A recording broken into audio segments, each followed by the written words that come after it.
Très bon début de semaine à toutes et à tous et bienvenue dans le journal de l'économie. Au menu aujourd'hui, 7 différentes destinations. En voici un bref aperçu. Les échanges commerciaux entre la Chine et les pays lusophones se développent. Ils ont bondi de 29%.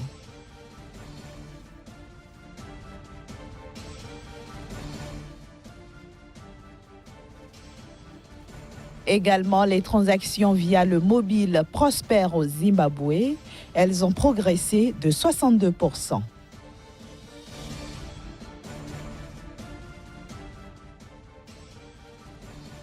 La Tanzanie et l'Ouganda ont inauguré le poste frontière de Mutukula et lancé les travaux de l'oléoduc de pétrole est-africain. La Chine et les pays lusophones font de bonnes affaires. Les échanges commerciaux entre les deux parties ont en effet progressé de 29% au cours des 3 premiers trimestres de 2017. Selon les chiffres officiels des autorités chinoises, les échanges commerciaux entre la République populaire de Chine et les pays ayant en commun la langue portugaise ont augmenté de plus de 29%, atteignant 89,426 milliards de dollars au cours des 3 premiers trimestres de 2017. Durant cette même période, la balance commerciale du géant asiatique avec les pays lusophones s'est soldée par un déficit de plus de 36 milliards de dollars. De manière spécifique, la Chine a exporté pour 26,617 milliards de dollars, soit plus 25,09% de biens vers les pays lusophones. Quant aux importations, elles ont franchi la barre des 62 milliards de dollars, soit plus 31,26%. En Afrique subsaharienne, l'Angola, qui est la principale destination des investissements chinois, tient la 2e place mondiale derrière le Brésil. Les échanges se sont élevés à 17,133 milliards de dollars, soit plus 45,37%. Derrière l'Angola, le Portugal et le Mozambique partagent respectivement les 3e et 4e places au plan mondial. La 10e édition du Forum mondial sur la transparence et l'échange de renseignements à des fins fiscales aura lieu du 15 au 17 novembre prochain à Yaoundé au Cameroun, regroupant 146 pays et territoires plus l'Union européenne. Ce forum est présenté comme étant le plus grand réseau de coopération internationale et d'échange de renseignements en matière fiscale dans le monde. Il vise notamment à combattre l'évasion fiscale à travers l'échange d'informations entre les autorités fiscales sur les actifs financiers et les activités de leurs contribuables à l'étranger. Sur les 9 premiers mois de l'année 2017, 485 millions de transactions ont été effectuées via le mobile au Zimbabwe pour un montant global de 11 milliards de dollars, ce qui représente une progression de 62% en volume comparé aux transactions enregistrées au cours de la même période en 2016. Autant dire qu'au Zimbabwe, le mobile money est effectivement devenu un moyen populaire et pratique de paiement des biens et services face à la pénurie de monnaie locale et des devises.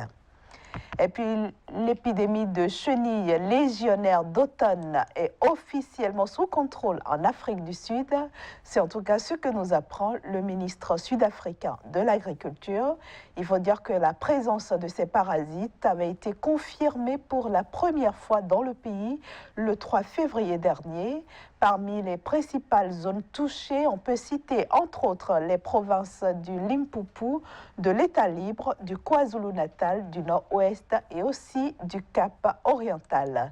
Le mal a aussi frappé d'autres pays tels que le Malawi, la Namibie, le Mozambique, le Botswana, l'Angola, la Zambie et aussi le Swaziland. Je le disais en titre, le président ougandais Yoweri Museveni et son homologue tanzanien John Magufuli ont procédé la semaine dernière à l'inauguration du poste frontière de Mutukula. Les deux personnalités ont par ailleurs dévoilé la première pierre de l'oléoduc de pétrole est-africain. Le président John Magufuli nous en dit un peu plus sur ce sujet. It was not an easy task. Ce n'était pas une tâche facile d'accepter que le gazoduc traverse la Tanzanie. Les deux parties ont dû se sacrifier.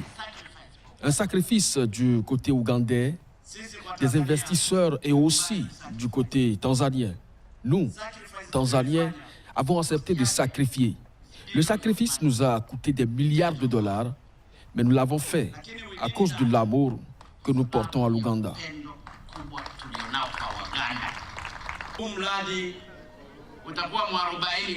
Ce projet sera l'épine dorsale de l'économie de l'Afrique de l'Est et du monde entier parce que beaucoup de gens viendront visiter ce projet. C'est un projet unique en son genre dans le monde entier car il s'agit du plus long pipeline chauffé de plus de 1445 km, ce qui rend cette technologie unique en son genre.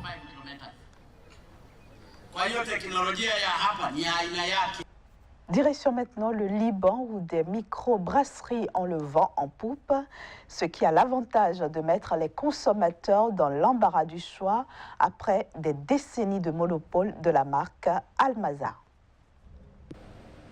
Au milieu de la nuit, dans cette ruelle de Beyrouth, une seule vitrine reste allumée. Omar Begdash est venu brasser sa bière dans le quartier branché de Badaro. Il a ouvert sa microbrasserie début septembre et propose toute une gamme de bières, lager, ambrée ou porter aux effluves de café. Une tendance qui grandit à toute vitesse au Liban, dominée depuis des décennies par un seul producteur. Les gens cherchent à goûter de nouvelles bières, de nouveaux types de bières, de nouveaux goûts. Donc, je crois que c'est un marché qui s'accroît très rapidement. Au Liban, qui comprend une large minorité chrétienne, le marché de l'alcool est plus dynamique que dans d'autres pays du Moyen-Orient. Jamil a ouvert sa microbrasserie en 2014 sur la côte de Batroun, dans le nord du pays. La première année, il ne produisait qu'un seul type de bière. Aujourd'hui, il en produit 6 et ses ventes ont augmenté de 45% l'année dernière. Quand j'ai ouvert en 2014, j'avais peur. Est-ce que les gens allaient être d'accord avec ce concept? C'était nouveau, ce n'était pas traditionnel, c'était différent. Nous allions promouvoir différents types de bières et pas seulement la lager que nous buvons tout le temps. La tendance des microbrasseries s'est développée partout dans le monde. Mais produire sa bière dans ce petit pays coincé entre Israël et la Syrie revient très cher, car aucun ingrédient n'est produit localement, et il est même nécessaire d'importer les bouteilles. Dans tous les pays, on s'attendrait à un soutien du gouvernement, ou au moins du ministère de l'Industrie, car tout est importé ici. Le malt vient de France, tous nos ingrédients sont importés. Donc, nous préférerions être soutenus plutôt que de payer des taxes. 29 millions de litres de bière ont été consommés au Liban en 2016, soit environ 5,5 litres par an et par personne. Un marché en expansion qui espère brasser de plus en plus large. Dernière destination, la Centrafrique qui projette pour 2018 un projet de budget de 209 milliards de francs CFA. Nous en parlons avec Casimir Pédio, à qui je souhaite la bienvenue. Merci, bonjour Inès. Alors, 209 milliards de francs CFA pour l'année 2018, n'est-ce pas petit? Très petit pour la région où ça ne se compte pas dizaines de milliards dans le budget de chaque pays au niveau de la communauté économique des États de l'Afrique centrale. Mais qu'est-ce que vous voulez, la Centrafrique, c'est ce pays-là où ça ne va pas du tout pour des raisons politiques, mais aussi pour des raisons de guerre. Le pays vit très mal et donc pour l'année budgétaire 2018, le pays n'a souhaité que 209 milliards de francs CFA en termes de réalisation, en termes d'efforts budgétaires, en termes de prévisions pouvant permettre donc à l'État de mieux se porter confiant, de continuer ses efforts de paix. Et donc ce budget serait donc en prévision, et pour cette prévision, l'État se donne la lourde responsabilité de le réaliser à hauteur de 77%, soit environ 161 milliards de francs CFA en ce qui concerne donc la mobilisation des recettes au niveau donc de l'État à travers les trois régies, les régies principales donc du pays. Donc voilà un peu les efforts en termes donc de mobilisation de recettes que l'État centrafricain se donne pour le compte de l'année budgétaire 2010. Concrètement, qu'est-ce que les autorités centrafricaines comptent faire avec ces 209 milliards de francs CFA? Alors c'est déjà de poursuivre. Qu'est-ce qui va changer dans le pays?